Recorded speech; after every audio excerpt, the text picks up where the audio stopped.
Les semaines avant, vraiment, la ville de Yaoundé était... Il y avait des tas d'immondices presque partout.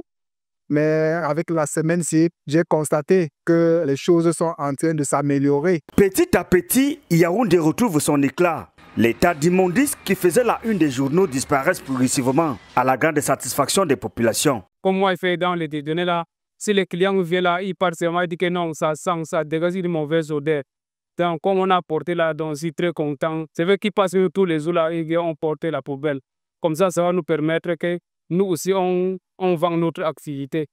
Et comme ça va aussi permettre aux passagers de la route de passer. Parce que ça ferme vraiment la route. La situation alarmante que la capitale politique du Cameroun vient de traverser s'explique par des mécanismes administratifs qui tardaient à se concrétiser entre partenaires. Depuis la fin du mois de mars 2025, nous avons eu le renouvellement de notre contrat. À la faveur de cet ordre de service, nous avons eu l'accompagnement de nos partenaires financiers qui nous ont permis de mobiliser une dizaine de camions qui constituent une première vague dans les 80 camions qui doivent arriver. Nous avons donc repris en force nos activités dans la ville de Yaoundé. Tout est ainsi revenu tel que prévu. Et Isakam, l'entreprise chargée de collecter les ordures, est déjà au four et au moulin, avec des priorités pour rendre la ville aux 7 collines plus accueillante. La priorité majeure, c'est de remettre toute la ville de Yaoundé dans la propriété intégrale. Et on a commencé par le centre-ville, on va aller du centre-ville vers les périphéries. Nous avons les marchés qui étaient très souvent saturés. Nous comptons mobiliser une trentaine de bacs supplémentaires dans la ville de Yaoundé. Nous avons également les périphériques inaccessibles. Nous avons déployé des moyens appropriés. Des actions à pérenniser à court et à long terme. Mais le sens de responsabilité de chaque citoyen est aussi convoqué. Choisir le bon endroit pour jeter ses ordures.